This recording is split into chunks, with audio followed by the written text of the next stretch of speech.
Hoje os nossos cães, eles vivem no porcelanato, eles vivem no tapete, no sofá. Eu falo pelos meus mesmos. Os meus ficam dentro de casa, são os donos do sofá. E esse contato com a natureza, né, é ótimo para a imunidade, é bom para desestressar, são momentos de descompressão. Tanto para os cães, e a Comigo começou fazendo isso para os cães, e eu percebi que isso era muito mais do que para os cães, isso é muito para as pessoas.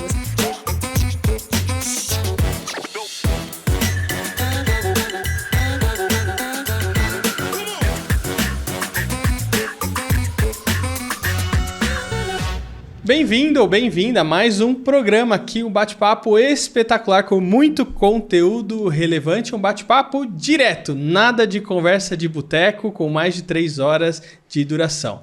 Direto ao ponto e conteúdo muito relevante. Hoje eu tô com a Charlene Irente da Cãomigo. Vamos falar um pouquinho sobre pet. E aí, Charlene, tudo bom? Olá, tudo bem, Fernando? Obrigada pelo convite. Eu que agradeço você ter aceitado o meu convite e me ajudar a levar um conteúdo relevante para o pessoal que acompanha o canal. Charlene, para a gente começar o nosso bate-papo, qual que é a melhor aventura que as pessoas podem fazer com o seu pet? A melhor aventura é aquela que a pessoa vá curtir muito e o cachorro mais ainda, né? Em contato com a natureza, sempre incrível. Os cães amam estar em contato com a terra, contato com o rio, contato com o ambiente natural, que ali fora o porcelanato, o piso frio que a gente está acostumado no dia a dia. Então, são sempre em contato com a natureza, com outros cachorros, num ambiente em que ele possa farejar, rolar, cavar, nadar e fazer tudo aquilo que o cachorro instintivamente gosta de fazer. É sempre uma aventura incrível. Ô, Charlene, agora como é que surgiu a Cãomigo? A Cãomigo surgiu depois de uma experiência pessoal, de eu começar a fazer, sempre gostei muito de fazer trilhas, né? Sempre fiz trilhas desde a minha adolescência. E aí, em 2012, quando eu adotei a Cindy, uma das minhas filhas, ela, por causa de alguns probleminhas de saúde, eu não podia deixá-la, né? Ela tem epilepsia, eu não conseguia, sair, fazer uma viagem e deixá-la, porque tem o remédio, tudo na hora certa, tudo muito complicado. E eu comecei a levá-la para viajar e para passear comigo, o que na época, lá em 2013, final de 2012, começo de 2013, isso ainda era bem incomum. E comecei a fazer essas viagens com ela e com o Bob, aí já eram 2, depois de algum tempo já eram 2. E começamos a fazer pequenas trilhas, começamos a fazer algumas viagens. Na época as pessoas até olhavam com um pouco de estranheza, a gente viajando com o cachorro, que hoje em dia é muito mais comum. E foi quando as pessoas começaram a me pedir dicas, olha, onde eu posso ir, o que eu posso fazer? E começou a surgir essa demanda, eu quero ir junto, me chama quando você for. E foi aí que nasceu a sementinha da Cãomigo, né? E aí eu conheci um curso, né? A Larissa, da Turismo em 4 Patas, na época, que já fazia esse tipo de aventura, foi pioneira aqui no Brasil nesse tipo de aventura. Ela lançou um curso sobre empreendedorismo em turismo animal. Então, em 2016, me matriculei nesse curso, fiz essa formação com ela, acompanhei, né, como ela fazia, porque ela já fazia isso há anos. E na época eu fui estudar bastante sobre adestramento, comportamento animal, qual era esse universo, porque eu vinha de uma carreira corporativa, vinha de uma carreira num ambiente completamente diferente.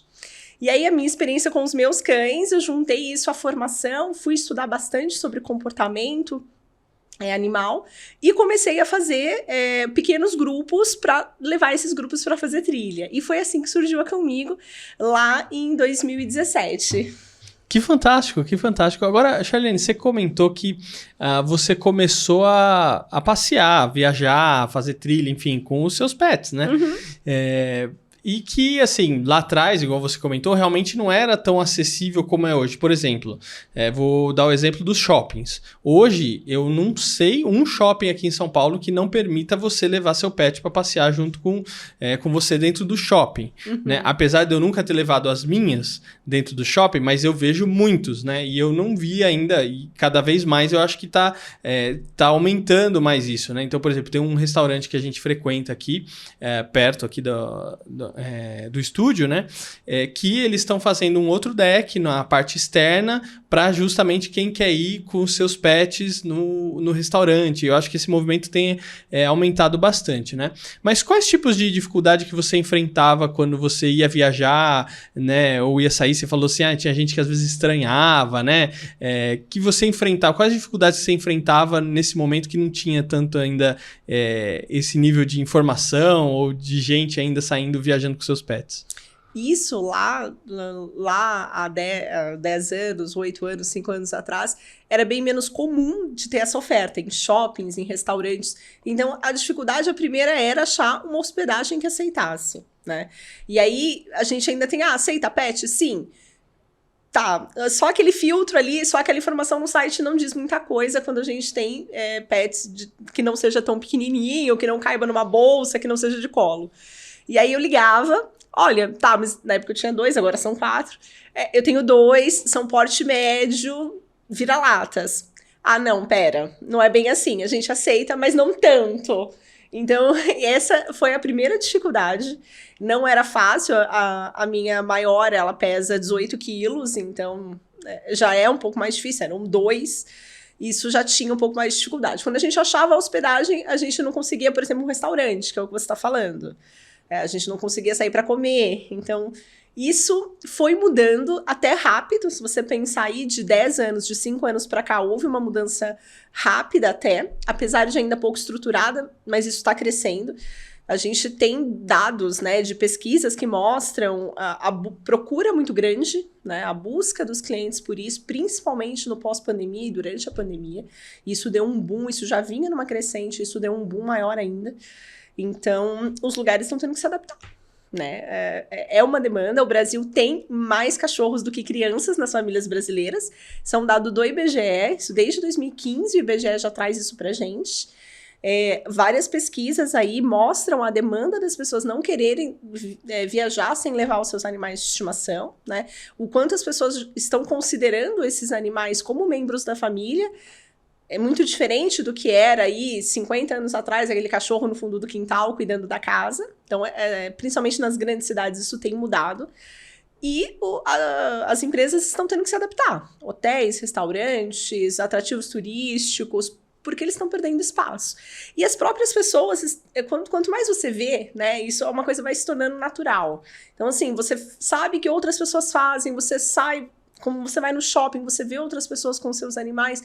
Isso é uma mudança cultural. Então, conforme isso vai acontecendo, isso vai se tornando natural. É engraçado como às vezes tem gente ou tem negócios que ainda tem resistência, né, a esse tipo de mudança, né? Eu lembro que numa das primeiras entrevistas do canal, isso lá em 2019, eu tava falando com o Gilberto Miranda e a gente tava falando exatamente sobre isso, né? E olha, tá crescendo muito, isso tá sendo bom, tá sendo positivo. E lá em 2019 ainda tinha muita gente, muito shopping ainda com resistência, e não abria. Eu falei, por quê, né? Qual que é a dificuldade disso? Mas eu tenho, por exemplo, eu e minha esposa, a gente tem 2 pets, né? 2 cachorrinhas, uma tem 12 quilos e a outra tem 8 ou 9, né? A Bela e a Fifi. E a gente tem dificuldade, por exemplo, de achar hotel. Porque assim, tá lá, não, aceita pets, né? A gente vai num aplicativo, num Booking da vida, alguma coisa assim, aceita pets, tá bom. Só que eu sei que não é só eu chegar, então eu tenho que ligar. Então eu tenho que ligar, escuta, vocês aceitam pet? Aceita, sim. Eu tenho 2. Qual tamanho? Aí eles perguntam, tá, então não é aceita pets, igual você comentou. Não, tem um monte de poréns antes assim. Não, a gente aceita assim. Então qual o tamanho? 12 e 8. Não aceita. Não, são 2? Não, a gente só aceita 1. Não, mas tem que ser até 5 quilos. Aí tem outros que a gente já ligou e falou assim, não, tem uma área pet aqui que tem umas gaiolinhas que você põe o cachorro e vai... Não, mas como assim, né? Não faz sentido. Um locker de mala, né? Que você deixa... Aí eu falei, não é isso, né, que eu tô querendo, não é isso que eu tô precisando, né? Enfim, eu acho que ainda tem muita coisa para evoluir, né? Agora, qual que são os feedbacks que você recebe do pessoal que participa, assim, das atividades, dos passeios, né, das viagens que você tem feito com a Cãomigo? E os feedbacks, eles chegam a ser emocionantes, Fernando, de verdade. Então, a gente tem vários perfis, né, vários tipos ali de pessoas que já eram fãs de natureza, que já faziam trilha, que já praticavam alguns esportes. Assim como a gente tem pessoas que nunca tinham feito uma trilha na vida até ter a oportunidade de fazer isso com o cachorro, né? Então a gente percebe o quanto isso cria uma mudança na vida da própria pessoa. Então, eu já recebi feedbacks do tipo, eu nunca tinha feito uma trilha, eu nunca tinha me molhado no rio até vir fazer isso com o meu cachorro, né? Outros feedbacks, por exemplo, eu estava em depressão depois da minha separação, eu não saía e eu voltei a sair e fiz amigos através dos passeios. Então, são muitos feedbacks, assim, que chegam a ser emocionantes. Fantástico. Charlene, vou dar uma pausa aqui que eu vou chamar a Anne, que tem um quadro muito importante aqui no canal. E aí, Anne, que informação que você tem bacana para compartilhar com a gente hoje? Você já ouviu falar na cozinha de Frankfurt? Se você mora em um grande centro urbano como São Paulo, já deve ter notado o crescimento na construção de apartamentos tipo estúdio, com cerca de 20 a 35 metros quadrados. Mas você sabia que essa ideia não é recente? Em 1926 foi concebida a cozinha de Frankfurt, por Margaret Schuttlich-Hodsky, e foi considerado o protótipo da cozinha embutida moderna. Esse projeto acompanhava a ideia da Revolução Industrial, cuja característica era a otimização de processos de trabalho. Sendo assim, as cozinhas deveriam fornecer toda a funcionalidade de uma grande cozinha em um mínimo espaço, sem comprometer a eficiência. Todas as coisas importantes deviam estar ao alcance das mãos. Fogões compactos e áreas de preparo menores mostravam que a cozinha deixava de ser o coração da casa e espelhava a nova sociedade, onde o tempo precisava ser otimizado e a habitação, após a Primeira Guerra, passava a ser compacta e feita em grande escala. Tudo foi milimetricamente projetado e até cronometrado, analisando o tempo que levaria para utilizar os espaços. Lembrando que era importante também que os móveis fossem produzidos em grande escala, seguindo os processos tão característicos da Revolução Industrial. Quando a sociedade muda, a arquitetura e o design mudam também. Muito legal. Agora vamos continuar aqui o nosso bate-papo falando sobre a Cãomigo, aventura pet. Agora, Charlene, deixa eu te perguntar, tem algum pré-requisito para participar dos eventos promovidos pela Cãomigo? Né? Por exemplo, tamanho de cachorro, raça, vacina, antipulga, ou olha, essa trilha aqui tem uma dificuldade X, dificuldade Y, se seu cão talvez for muito velhinho não vai dar certo, ou se for muito pequenininho talvez vai ser difícil. Não sei, tem alguma coisa nesse sentido? Tem sim. O mais importante é que o cachorro ele precisa ter uma socialização prévia. Como a gente trabalha em grupos, né? Então a gente chegamos a ter 50 cães em um evento. Claro que a gente trabalha aí com limite de acordo com o tipo de roteiro, com o tipo de lugar. Alguns a gente tem ali 30 vagas, outros, dependendo da complexidade, a gente trabalha com menos vagas, mas a gente chega a ter 40, 50 cães. Então a gente precisa que esses cães tenham uma socialização prévia. Independente do tamanho, independente da raça, a gente recebe desde Pinscher, Spitz, Shih Tzu, até Dog alemão, a gente já recebeu Bernese, cachorros aí de todos os tamanhos e de todas as raças. A gente não tem nenhuma restrição com relação a isso, mas é muito importante que ele se sinta confortável, que o cachorro não tenha medo excessivo de outros cães, que o cachorro ele não tenha agressividade, é claro, né, pela própria segurança dos outros cães e das pessoas. Então o cachorro ele tem que já estar acostumado a ir num parquinho, num cachorródromo, ter o contato com cães que ele não conhece, ter o contato com outras pessoas. Isso é fundamental. Que ele esteja com a vacinação em dia, então a gente pede a carteirinha de vacina. É importantíssimo, até porque a gente visita vários lugares, a gente não sabe se passou por ali outros animais antes. Então a gente tem que ter esse controle e garantir a saúde desses animais. A gente sempre recomenda o antipulgas, repelente ali até para insetos, e aí a gente dá todas essas orientações. Quando a pessoa se inscreve, antes do passeio ela recebe a listinha até do que ela tem que levar. Olha, não esqueça a guia, o potinho, a garrafinha de água, a toalha para você secar o seu pet, passe o repelente, sempre com coleira, plaquinha de identificação. Então a gente dá todo esse acompanhamento e esse apoio antes, durante e depois do passeio também. Fantástico. Agora, Charlene, tem, por exemplo, minha cachorra não gosta muito de tomar banho. Os meus também não. E aí, eu não sei se, por exemplo, elas iriam gostar muito de se molhar. Eu não sei porque eu nunca fiz o teste de ir, às vezes, né? Mas mesmo assim, elas poderiam ir no passeio do cão-miga? Com certeza, tem vários que não gostam. Tem sempre aquela turminha, os peixinhos, né? Tipo aqueles goldens, os labradores, que querem ficar só dentro da água. E tem também aqueles que não gostam. Eu mesmo tenho, na minha família, todos os perfis. Tenho 2 que são peixinhos, tem a Cindy que gosta de se molhar, mas no rasinho, se não dá ali pra ficar em pé, ela fica com medo. E eu tenho a Cacau que detesta se molhar, ela não gosta e pronto. E tá tudo certo, né? Cada roteiro, né? Cada passeio nosso, ele tem uma programação, um nível de dificuldade diferente. Então a gente tem desde passeio com uma trilha super levinha de 1 quilômetro, onde a pessoa faz uma caminhada bem leve, então tem cachorros com mais idade, tem próprias pessoas que levam os pais, que levam pessoas mais idosas também, com um pouco mais de dificuldade de mobilidade. Então, uma trilha bem mais curtinha, a gente toma um banho de rio, tem aquele contato com a natureza de uma forma mais suave, apesar de ser super no contato com a natureza, é fácil, assim, fisicamente muito fácil.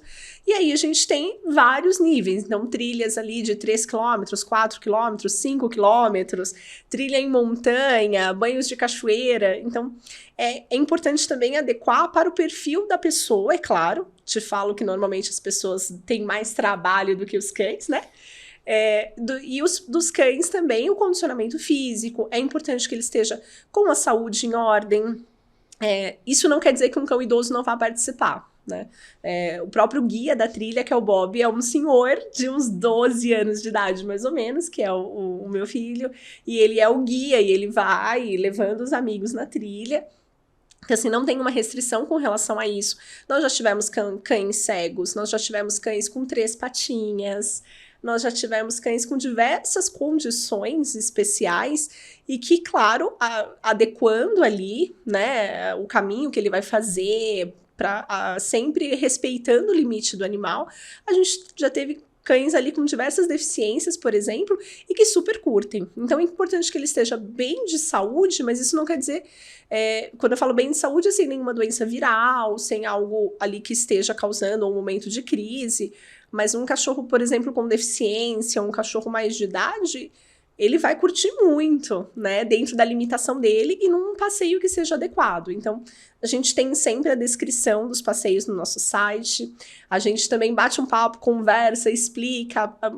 Normalmente as pessoas nos perguntam, olha, meu cachorro tem essa situação, é legal esse passeio? Às vezes a gente fala, não, este não muito ainda, vamos começar com o mais leve para ver como é que ele se sai, depois a gente consegue colocar num roteiro com uma trilha um pouco maior. Então, como a gente tem também uma recorrência muito grande das pessoas, normalmente elas começam e elas vão passando por vários roteiros. Tipo, vai passando de fase, né? Exatamente, é mais ou menos isso. Agora, é legal até você comentar essas coisas, porque, por exemplo, tem, às vezes, pessoas que às vezes são meio sem noção, né? Então, por exemplo, meu pet tá vomitando. E aí mesmo assim, levou num passeio, né? Ou tá com diarreia, tá com alguma coisa. Então, quando você fala, né, da saúde do animal, até porque senão, ele imagina, tá vomitando, tá com diarreia, alguma coisa assim, às vezes tá até com febre, você vai levar ele pra passear, né? Não dá, né? Então, a gente também, não, peraí, eu tenho que cuidar do meu pet, quando ele estiver bem, aí eu vou pra um passeio com ele, né? Exatamente, é importante pra ele que ele se sinta bem, pra que ele tenha uma boa experiência.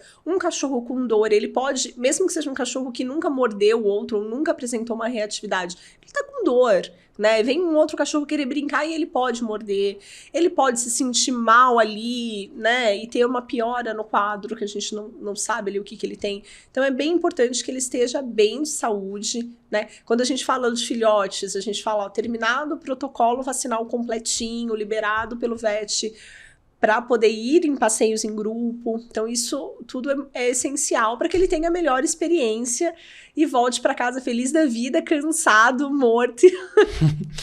Ô, Charlene, agora você focou mais nessa parte de aventura porque você já tinha esse espírito, né? Uhum.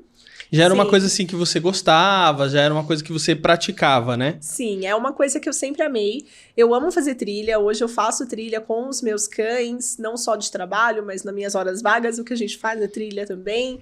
Às vezes até sem eles deixo eles com a minha mãe, vou fazer algumas trilhas que já são mais pesadas e que não dá para levá-los.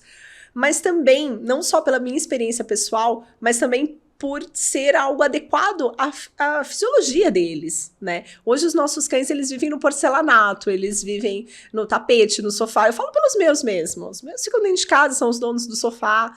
E esse contato com a natureza, né, é ótimo para a imunidade, é bom para desestressar, são momentos de descompressão. Tanto para os cães, e a Comigo começou fazendo isso para os cães, e eu percebi que isso era muito mais do que para os cães, isso é muito para as pessoas. A gente vive numa correria, grandes cidades, prédio, ar-condicionado, qual a oportunidade que a gente tem de pisar na terra, né? De ficar ali embaixo de uma árvore, e são momentos em que a gente realmente se desconecta da rotina, né? Momentos de descompressão muito importantes para a nossa saúde física e mental. Então, tanto das pessoas quanto dos cães. Então, uma das missões que a gente tem é trazer isso, é trazer as pessoas para esse contato com a natureza, trazer os cães para esse contato com a natureza. Né? Isso é o que faz bem, tanto para nós quanto para eles. Charlene, para a gente fechar nosso bate-papo, que está muito bom, a vida é melhor com cachorro? Com certeza, sem dúvida nenhuma. Olha, gente, você que nos acompanhou até aqui, espero que você tenha gostado. E vou deixar algumas dicas aqui para você. A primeira, nossa dica cultural, que é o Museu de Arte do Rio Grande do Sul, em Porto Alegre. Criado em 1954, o museu é o principal museu de arte do estado do Rio Grande do Sul e um dos mais importantes do país. Seu acervo reúne mais de 5.700 obras de arte desde a primeira metade do século XIX até os dias atuais. Está localizado na Praça da Alfândega, no centro de Porto Alegre. E para informações sobre visitação, basta acessar o site www.margs.rs.gov.br. E olha, também deixar uma dica aqui, como a gente está falando de pet, entrevistei há pouco tempo a Gláucia da Cão Sem Fome. Então, se você quer ajudar algum pet, olha lá, a Cão Sem Fome com certeza tem alguma coisa muito bacana para você contribuir, ou como voluntário, ou ajudar, inclusive financeiramente, já que estamos falando de mais de 600 cães que são ajudados mensalmente pela Cão Sem Fome. Ô Charlene, obrigado por você ter vindo aqui e falado um pouco da Comigo e de todas essas aventuras aí. Eu que agradeço, Fernando. Obrigada aí pela oportunidade. E olha, não esquece aí de deixar o seu like, o seu comentário, se inscrever no canal e eu vejo você no próximo programa. Até a próxima. Tchau. Tchau, Charlene.